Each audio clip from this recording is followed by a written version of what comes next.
if anything gives me hope, it's the fact that people are beginning to realize exactly who it is that Donald Trump is, that what he promised on the campaign trail is not going to come to fruition, and that we have an election not too far from now.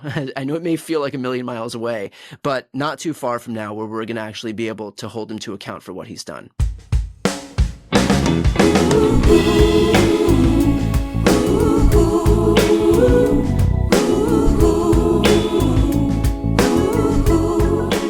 Welcome to the Practivist Pod, the practice of activism made practical. Today, we are talking about the Republican stopgap funding bill, the unconstitutional and very fascist abduction of Mahmoud Khalil, and we are going to get you into action on the pivotal Wisconsin Supreme Court election on April 1st. And joining us to help us make sense of all of that and more is the host of No Lie with Brian Tyler Cohen. It's Brian Tyler Cohen. I'm Jessica Craven. I'm Steve Pearson. Oh no, stay strong, it won't be long, yeah, yeah, we will build a better world. Brian Tyler Cohen is a progressive YouTuber and podcaster. He has almost 10 million subscribers across all social media platforms, including a YouTube channel with 3 billion views and counting. I stumbled over that because that's unbelievable. His show, No Lie with Brian Tyler Cohen, has become a destination for the top names in politics, from AOC to Rachel Maddow to President Biden. He is also the author of the #1 New York Times bestselling book, Shameless: Republicans' Deliberate Dysfunction and the Battle to Preserve Democracy. BTC, it's so good to have you here, man. Thanks for joining us. Thank you for having me on, Steve, Jessica. We're lucky to have you guys. Oh, I was just saying, we're lucky to have you, Brian. So glad to see you. Very lucky to have you. And I was saying to Jess, the last time I think the three of us were on something together, another person, it was for my campaign, and thank you again for helping out with that, Brian, for my Assembly campaign. Someone, not one of us, made the decision to open the Zoom link up to Twitter, and there are things that I still can't unsee that happened after that. So, do you remember that, Brian? It got crazily Zoom bombed. It was, it was ugly. Oh, yeah. Yeah. It's hard to forget. Yeah. What I remember about that too was the look on your face, Brian, when that unnamed person suggested we open it up to Twitter. You were like, you just really like, I don't think, and then that person did it, and your instincts were proven right. But anyway, history was made.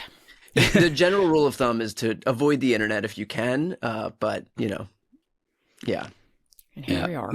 But we're free from that in this one, and we do have some things that we want to talk about. We have our Chop Wood, Carry Water, talking about the news of the week and what people can do about it. But we just wanted to fold you right in with that. So, our first thing that we want to talk about right now is what we know about this budget abomination from the Republicans. Yeah, and look, we're in a moment right now where this is the only place where Democrats can exercise some leverage, and I know there's some waffling back and forth about whether Democrats should actually vote for or against it. It would, in my opinion, it would be insane to kind of lay down arms and just give the Republicans a win, knowing full well that they need Democratic buy-in to be able to do that. We need to be able to use the leverage that we have. And if Donald Trump and the Republicans are going to run roughshod over the entire government, are going to use these non-existent presidential powers or non-existent executive authority to basically usurp all of the power away from the legislative branch, the notion that we're going to give these people a win or lay down for them is so missing the moment that we're in right now. Yep. I agree. And a couple of things that we should explain to our viewers / listeners, that right now we're in this weird moment where by the time you hear this, likely we will have an outcome. Right now, we don't know what Democrats are going to do. So it's an awkward moment, but it's such an important moment because this is Unlike the reconciliation bill, which is the one that is going to deal with budget in 2026 and going forward, that one can't be filibustered because of the way they're passing it. It's very technical, but this one can be filibustered. And so if Democrats don't filibuster it and give their votes to a bill that will effectively cut Social Security, cut veterans benefits. It's got huge cuts to the PACT Act funding. It's got cuts to all kinds of different children's health care. And it's staggering that Democrats are even considering it. And as Brian said, like, this is a moment for once when we have some leverage, and we're about to find out whether Democrats have learned anything at all, or whether I don't even know. Like, I don't know what I'm going to do. I was threatening to leave the party if they do the wrong thing, but I probably won't do that. But it's a recurring theme where Democrats don't want to exercise or show some unwillingness to exercise power. And when we're in the majority, we're in a situation where, okay, we're trying to do something and the parliamentarian says no. It's like, well, the parliamentarian said no. And so what could we possibly do? And now we're in the minority and we have much fewer tools that we have at our disposal to be able to exercise some power. But this is one. This is one where, as Trump is running roughshod over the government, as Trump is trying to eliminate funding that was legally allocated by Congress, a co-equal branch of government, for the Democrats to see that and not use the one lever that we have at our disposal, and kind of assert some control in the rare instance where we can, would be just, it would send a message that Democrats just, A, don't want power, and B, aren't willing to exercise it, even in the rare instances where we have it. I agree. And I don't want to put any of us on the spot because, like Jess said, this will come out when there's already probably some kind of resolution on this. But, I know that our listeners and activists have been calling their reps. We need to make sure that they continue to do that. Whatever the result of this is, Fetterman, it looks like, as we're recording this, has said that he's a yes vote on it. We need him to hear about it. We need everyone to hear, where we stand on this, and that we need them to be using, like you said, Brian, there's so little levers of power that we have at our disposal. To not use them is egregious and so counterproductive. So I encourage Especially everyone. when the stakes are this high. Like, it just makes me angry because there's tens of millions of people who are looking at losing their Social Security. Like, this is a very real, this Social Security thing is real. It is happening. And it's very mind-boggling to me that, every single Democrat is not up in arms saying, fuck no, I will not vote for this until you guarantee that Elon Musk is out of Social Security. That's it. That's easy. Just make that be the one condition. Nope. Right. They won't do it. Yeah. Maybe they will, but I don't think so. We will see in the future. We'll find out. We'll see. But I want this to age well, so I'm not going to have any of us go out on a limb. So the other thing that we want to talk about today, Brian, is this really shocking and very fascist abduction of Mahmoud Khalil, the Colombia protester. Can you update folks on what's going on with that? Yeah. So as of right now, and I do want to caveat this by focusing on the fact that regardless of where anybody stands on this issue, and this is an issue that probably splits the country 50-50, right? We're talking about Israel-Palestine. It's an issue that splits Democrats, an issue that splits Republicans. We're not going to find uniformity or unanimity on this issue, but this isn't about that. This is about the government he has a green card. He is a legal U.S. resident. I believe his wife is an American citizen, if that's correct, and was detained, sent to a facility. Well, I believe first it was up in the Northeast, and without being told, then was moved down to Louisiana, where I believe he is right now. He was basically disappeared by the U.S. government. But the main thing to focus on, regardless of your stance on his views, is that he's being detained right now and wasn't charged with a crime. Yep. And so this is the perfect encapsulation of, you've heard when they came for the journalists, you didn't speak out, like that Yep. whole thing, right? Yes. And this is establishing a precedent of the U.S. government basically being able to do what the Kremlin does, which is disappear political foes. Yeah. And it establishes that precedent, allows them to do it, and they've, I think, probably strategically chosen somebody whose views aren't popular with a broad swath of the electorate, knowing full well that those folks aren't going to be willing to speak out. But again, I want to stress that it isn't about his views. It is about the fact that in the United States of America, you should not be allowed to disappear somebody without being charged just because because you don't agree with their political stance on something. He is allowed to be here. He has a green card. He's married to an American citizen. He is a legal U.S. resident. And so even when Republicans or this administration were asked about the legality of what they're doing, I mean, they are so quick to pivot to the fact that they don't agree with his political stances, and that's all well and good. That is their prerogative, and they should be able to vehemently oppose somebody that they don't agree with politically. But the reality is that that's not what this is about. It's about the broader issue of we shouldn't be allowed to just get rid of somebody, kick somebody out of this country, detain them, or straight up disappear them just because we don't think that their political opinions are valid. Right. And the promise to do it to more people is the part that's really chilling. Marco Rubio, of all, I don't like that guy, but he knows better. And him Correct. saying oh, we've got a list of people we're going to do this to. It's outrageous. And it is, I have to second what Brian said, this is not about the issue. This is about the principle behind our democracy, which is freedom of expression and freedom to even say really loathsome things, which I believe MAGAs do every fucking day. Excuse my language. And we don't disappear them in the middle of the night because that's the country we live in. We don't do that. And so we don't disappear Ku Klux Klan members. They can say what they want, even if we hate it. That's what our country allows. And so, yeah, it's distressing. And I'd like to see more of an outcry even than I'm seeing. If you haven't called your representatives about this, please do.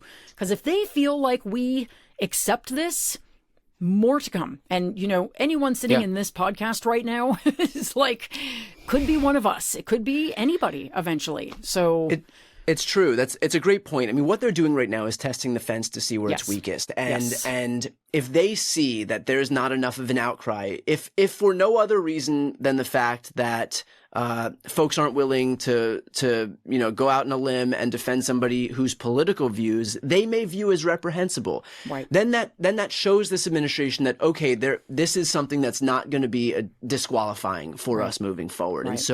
And so to your exact point, yes, it may start with Khalil, and moving forward, maybe it's a broader swath of folks like us, political commentators who espouse opinions that don't comport with the political ideology of this administration, and they'll just move their way down the list. And look, I'm obviously hypersensitive to the fact that I've got a platform that I speak out against this administration. We've got FBI officials who've posted a list of people who he views as an enemy. Dan Bongino, deputy FBI director, has tweeted about me God knows how many times. And so, and so, there are folks who this administration is very clearly targeting. This is their first foray into that. This is them dipping their toes into the pond that is being able to tamp down dissent, to quash dissent, even if they have to use extrajudicial measures to be able to do it. 100%. Yeah, and I know, Brian, for many years now, you've been receiving a lot of threats from just MAGA, ass hats, just kind of a price of what you've been doing. Correct. But there is occupational hazard. But you expect the rule of law and the government to protect your right to free speech and protect you against, that. And, this was all preceded, of course, by Trump making a bullshit executive order or edict that he was going to pull funding from universities if they didn't squash what he phrased as the illegal protests on their campuses. So what's an illegal protest when you're expressing your First Amendment right? So it's like you said, I love the analogy of testing the fence, because that's really what they're doing. And what Jess said, I just want to double up on. We need to be out in the street on this. We need to be calling everyone on this. This is a very chilling rise of fascism, and pulling yet again another chapter out of Putin's playbook that Trump loves to emulate. So let's make some noise about this, because this is, if you don't think it's affecting you, maybe it's not today, but it will tomorrow. Yeah. Right. And the last thing I'll say about this, then we can move on, is just that this administration has proven itself to actually be extremely sensitive to public backlash. So if enough noise is made, I would like to think that they will not keep going down this road. I mean, we can't guarantee that, but like, they hear backlash. They do respond to it if it's loud enough. What I'm hearing right now is not as loud as I would like, as I was hoping it would be. I would like to hear it even louder. Because they'll stop if they get a sense that enough Americans are outraged about it. But if they get a sense it's just a few of us, I don't know if they will. So do it for Brian. If you can't do it for Mahmoud, although I hope you can do it for him. But yeah. Do it for our freedoms, our basic freedoms. Yeah, do it for our freedoms, really. This is very serious. So, speaking of a very serious election coming up. All right, that was a wonky segue, but I'll use it. We have the Wisconsin Supreme Court race, which we haven't really talked about much on this show, but it's coming up very soon on April 1st. And Elon Musk is pouring millions into this race to, sway the very tenuous balance of power. We've been fighting for this Wisconsin seat in the past. But this is going to be a big bellwether on whether Elon Musk's millions are going to win the day, or whether our grassroots people power is going to win the day. So, Jess, do you want to kind of briefly talk about that? Yeah, I mean, this is probably the most important election of the year for those reasons, and also just because we are once again looking at the balance of power on the Wisconsin Supreme Court. So we won it, as everybody remembers, in 2023 because we elected Janet Protasiewicz, and the grassroots worked so hard to do that, and we got all of these great things as a result. We got fair maps in Wisconsin, we got drop boxes, abortion rights were protected.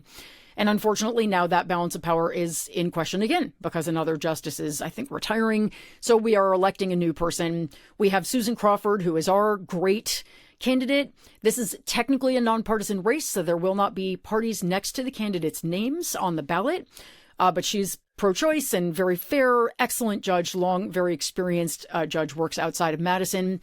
And the guy she's running against, Brad Schimmel, is just known for corruption and MAGA-ism. He's just dreadful. I don't know, Brian, if you want to pick up on that. Yeah, I think that this race is going to, first and foremost, is going to have huge implications for fair maps in that state. And yes. we to your exact point, we gained a lot of ground by virtue of the fact that finally, for the first time since I've been doing this, the maps in Wisconsin are actually fair. And so we have the ability now to preserve the maps that are in place and as we head toward majorities in the state legislature. But I mean, I don't know how much more clearly we can say this. If that balance of power tips to the right on the Wisconsin Supreme Court, that means that those maps will get redrawn. And we have seen the ways in which when Republicans have the opportunity to exercise power, especially in swing states, they are gerrymandered to within an inch of their lives. Yeah. And if they try to challenge it, and this is the case that will jump from the state court system into the federal court system. This is not a Supreme Court that's going to be sympathetic to the concept of fair maps. And so we can see what we can see happen in Wisconsin, exactly the same thing that's happened in North Carolina, for example, where Republicans have just used surgical precision to gerrymander their maps. And look, the House of Representatives has Republican control by just a few seats right now. Yeah. And so the difference between Hakeem Jeffries leading the House and Mike Johnson leading the House may very well be one single state like Wisconsin, and allowing Republicans to gerrymander these maps to within an inch of their lives. And even right now, I mean, it's especially important because yes, the House is going back and forth by these small margins, but remember, what happened in 2018 is that Democrats won the House by the biggest margin in modern American history. And so we are in a moment where we can take back the House as we head toward this midterm election cycle. But if we allow these states to see see their state Supreme Courts flip and give Republicans an opening to be able to gerrymander, even those opportunities that we have right now as we head toward 2026 could disappear. So, and look, I point that out as the main issue because everything is foundational on top of that. If you have basically legalized gerrymandering, it doesn't matter what popular support dictates because people are going to, political parties are going to choose who their constituents are. They're going to be able to have a predetermined outcome anyway. And so it won't matter how many people in the state of Wisconsin want abortion rights or certain aspects of healthcare or gun safety laws or whatever it is, because we're already going to know that Republicans are going to have control by virtue of the way that they can manipulate those maps. And so that is a foundational issue.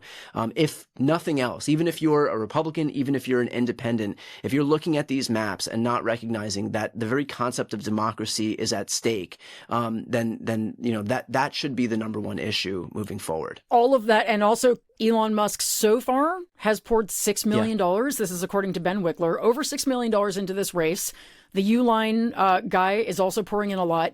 They want to buy this seat because they know that financially it will be advantageous, and because Elon Musk wants to do a sort of proof of concept. I've already bought a presidential election. Now I want to see if I can start buying every election. And so this is a chance for us to prove that, as Heather Booth likes to say, the many is more powerful than the money. And I genuinely believe it is. I don't care how much money he pours in. We can still win this seat, but we got to show up and do the work. And if we can prove, if we win this seat, the morale boost it will be for everybody on our side, and the egg on the face it will be for Elon Musk will be huge. And I'm fully going on rage and revenge. I want to humiliate him, and I want us to humiliate him in this election. So Wisconsin, please, unless you like Elon Musk, and I know you don't because 75% of Americans don't, just please. Jessica, it's such a good point. The fact that this is a test case really for Elon to be able to deploy this strategy across the country. And so this is our ability, this is our moment really for us to be able to come back and say like, look, while it may have worked in November, pouring $250,000 into that race, it is a waste of money to try and do it elsewhere. So this really is important, not just for Wisconsin, but the implications that it has across the country more broadly. So if you don't do it for democracy, do it for the delicious Schadenfreude, which is also very worthy. Yes. And so we've got a doc. The link is in our show notes with a lot of ways to get involved and to phone bank and donate and do all that good stuff. So please click on those resources and get involved. All right. So Brian, you were recently in DC, convening a group of progressive alternative media creators to speak with members of Congress, to encourage them to get more involved in our platforms. Can you talk about that? How'd that all go? Yeah, so that's an effort that we're pushing forward right now to try and get the Democratic caucus in the House and the Senate to basically get them to buy into the idea that, look, we are 10 years behind when it comes to digital media, independent media, embracing content creators. The benefits for the right with folks like Tucker Carlson and Dan Bongino and Ben Shapiro, Megyn Kelly, Tucker Carlson, Matt Walsh have been undeniable. And yet all this time, Democrats have continued to heap all of their resources, time, energy onto legacy media. And by the way, legacy media where the number of people who are watching is shrinking and the people who are watching are largely already decided already. I mean, if you're talking to an MSNBC audience, they're all voting for Democrats. So you're spending this time talking to a shrinking audience of people who are already bought in. Bring it sand to the beach at this point. So more people are getting their news on social media, and the people who are getting their news on social media are largely persuadable. So this was my effort to really go to them and make the case that, look, we it is existential for the Democratic Party to be able to expand our tent right now. We lost the popular vote. We lost the Electoral College. We need to be able to reach people where they are, and we need to be able to reach more people who have left our coalition. And so inherently, we cannot be focusing on legacy media. So this was our effort to really get folks to bring them to DC, to say, look, we have a big event tonight. This was the presidential address in front of the joint session of Congress. Go talk to these folks, meet their audiences, make the case to them, show them that you're willing to fight. There's been a lot of complaining that, okay, we are fighting, but nobody hears it. Well, now we have content creators who have audiences of tens of thousands or hundreds of thousands or millions of people. Go make the case to their audience. And really grateful for the fact that we had over 160 members of Congress and some senators as well who were willing to come down and talk to these people, make themselves uncomfortable by doing something that is different. But that's what we should be doing. We need to take risks. We need to get in spaces that aren't safe. We need to talk to people who we don't usually talk to. That is the only way that we're going to be able to win moving forward. So this is the beginning of what I hope is a really big sea change in the Democratic Party in terms of the ways in which our elected officials begin to embrace independent media and content creators and really get in front of audiences that they haven't gotten in front of before. Amen. Bravo. So good. I'm so glad you're doing it. It's so needed. So needed. And then do you have just 2 seconds to talk to us about your #1 best-selling book, Shameless? Who did you write it for? What do you hope people will take away from it? And I know you wrote it before Trump was reelected, so I'm sort of curious if there's anything you would change about it based on where we are today. Well, a big part of the book was a big part of the book was how Republicans have used their historical branding to be able to give themselves cover to get away with things that are completely antithetical to their branding now. And we're still seeing that. That still applies. I mean, this is a political party that brands itself the party of family values that has lined up behind Donald Trump. And I don't need to tell you or your audience whether Donald Trump's actions comport with this branding of family values. This is a party that brands itself the party of fiscal responsibility. They added $8 trillion to the debt when Trump was in his first term. And again, right now, they're doing the exact same thing where they're cutting a bunch of federal programs, lifelines for the American people, food stamps, Medicaid, all to be able to offset a $4.5 trillion tax cut. That's still going to add to the deficit. That's still going to explode the debt. So all of their branding is a joke. It's the glossy veneer of what the Republican Party is, but you dig 1 inch beneath the surface and you see who they actually are.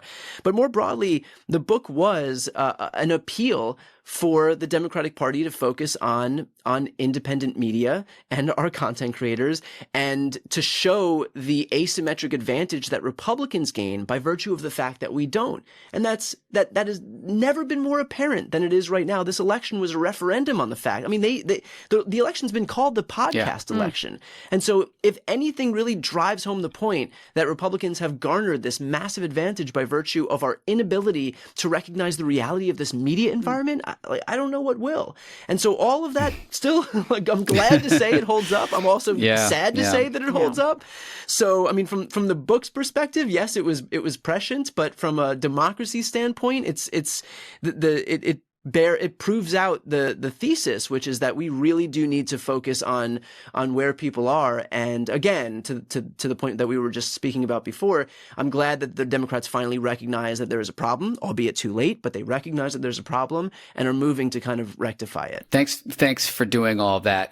Thanks for writing the book. I'm so, I've known you for a number of years now, and it's really exciting to see this hit #1. So congratulations. Well, thanks. I should let your audience know too that when I was launching my podcast back in 2020, was it, Steve? Yeah, I guess so. Sounds right. Yeah.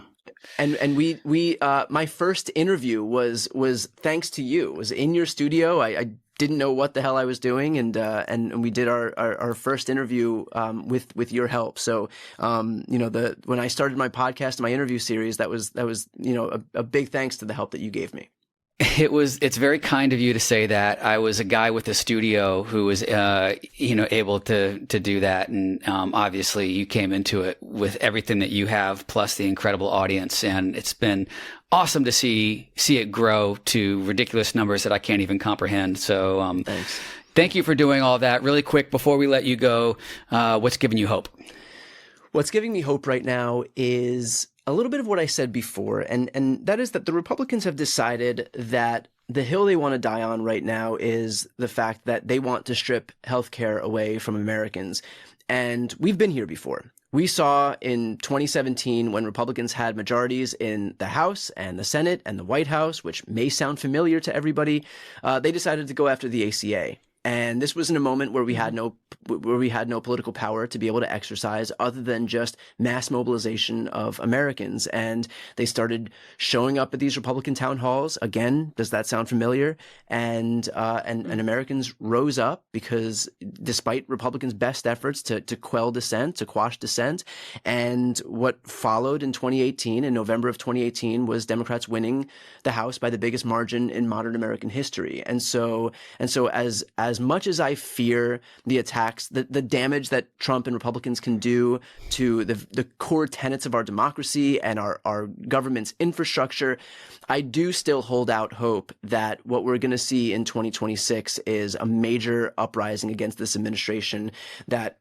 even as Trump took office amid promises that he was going to cut costs and focus on the price of rent and housing and groceries and eggs, the reality is he's done none of that. And sometimes it just takes a little bit of time showing the extent to which he's not actually willing to deliver on his promises, that people realize that they've been sold a bill of goods. It's easy to campaign and promise the whole world to folks, but when you actually have power and you choose not to deliver for the people who gave you their votes, but instead just to deliver for guys like Elon Musk day in and day out. I mean, as of this recording, just yesterday, we watched Donald Trump spend the entire day not focusing on protecting healthcare, on veterans, on education funding, on food stamps, or any of the lifelines that people rely on, not focused on lowering the cost for any housing or rent or groceries. He spent the whole day doing an infomercial for Tesla so that he can basically help the richest man on the face of the earth get just a little bit richer and save his stock price from going down.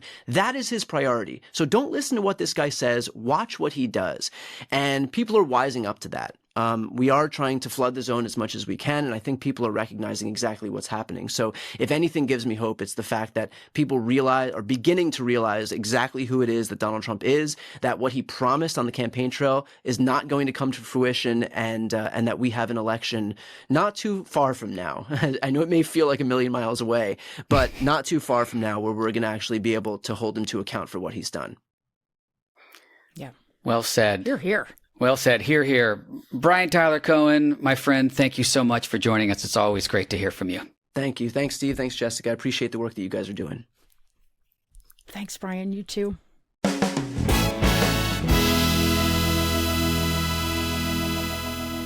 We got a few great submissions on what you're doing. Just as a reminder, you can send us an email at hello@practivistpod.com, or you can call us. You can leave a voicemail, and we'll play that on the show at 818-824-4286. Still no calls. No one's called. Come on, no one you can do uses better. phones anymore, Steve. Who uses phone? Text us. Text us. Yeah. Or email us, then send your pictures. And we did get some great ones. We got an email with some great pictures. If you're watching on YouTube, you can see them. I'll read it to you right now. Hi, Jessica and Steve. Love the podcast. I wanted to send you some info about Backbone Campaign, which is backbonecampaign.org. Really cool. Check out that website. I live on Vashon Island near Seattle, Washington, and volunteer with this organization. One thing they're focused on is making banners that get raised during rush hour on highway overpasses in the Seattle area. This week, I worked on 2 banners. One says, "National Parks Make America Great." Yes, they certainly do. And the other says, "Doge cuts, we bleed. Tax the rich is what we need." Here are the photos of me working on a banner yesterday and some other folks holding it up this morning. Thanks for all you do. I can't tell you how much you're helping me get through this horrible time. That's from Emily H. And there's a couple of great pictures. One of the overpass with the national parks banner, and another very crafty one of Emily at her home making these banners. So it's so exciting to see that in action. And thank you so much for submitting that, Emily, and for doing that, for showing up. That's so great. And it reminds me of another group called the Visibility Brigade. I think I may have talked about them before, but they do a similar thing where they just post things on an overpass somewhere in New Jersey, but they do constantly, they're doing new ones and really, time sensitive messages. And they get up there and they stand next to the messages and they cheer. And they've put together a toolkit. So if anybody else wants to form a Visibility Brigade or a backbone, team or whatever, it's a great way to remind the rest of the world that this is happening and it's not right, and to get other people fired up. So I love that. The crafty ones really stand out too. I mean, so yeah. Yeah, no, I agree. It shows the care and the time that a person has put in. And I'm just going to share a couple comments from my Monday newsletter. On Mondays, I ask people to let me know what they did over the weekend. And I can't even tell you, it is a source of tremendous inspiration. If you want to just feel better about what's happening, come and drop into the comment section of my Monday newsletter, because people are amazing. Just a couple of the things people said. A person named Liz said 400 people in my town of 1,200 in Western North Carolina, which is a red county in a red state, showed up on Saturday for a pro-democracy, anti-Trump Musk rally. She said it was my first ever experience with using my voice for political reasons, and it was exhilarating. So great. Someone named Lee said that they went to a Tesla takeover picket in front of the downtown Boston showroom over the weekend. I actually got a lot of messages about the Boston Tesla takeover because I believe, and I have video of this if we want to put it up, they did a dance flash mob inside the Prudential Center and then outside the Tesla dealership. There were a couple hundred people. There was a brass band. I mean, that sounds really amazing. That is one that I wish I was at. But, making these things fun and energetic is great. So I loved those comments too. 100%. And that's what part of being a community together and doing this work together is. And, it makes it really hard for them to paint us as, angry, violent protesters when you've got a band and a flash mob doing dancing. It's also hard to say that we're paid. I love that. By George Soros to go out there and do a flash mob. Although I suppose, you could still make that argument. It depends on how good the dancing is, true. but yeah, I guess. So those were great. Those and so many more. Thank you all for doing what you're doing. I know you're all out there using your voices to make a difference, and I see you. We see you. We see you. Thank you so much for joining us today. Don't forget that all of the links for our actions are in the show notes. So don't just listen, click those links, take action. Please do subscribe, rate, and review us on Apple, YouTube, wherever you're listening, and share our show with your friends and family members. Make sure that they are taking action to help us win too. If you're able to support our show on Substack, we'd be very grateful for that, and you will get an ad-free version of our show as well. We will be back next week with more Practivist Pod, and until then, don't forget, hope is in action. Thanks, everybody.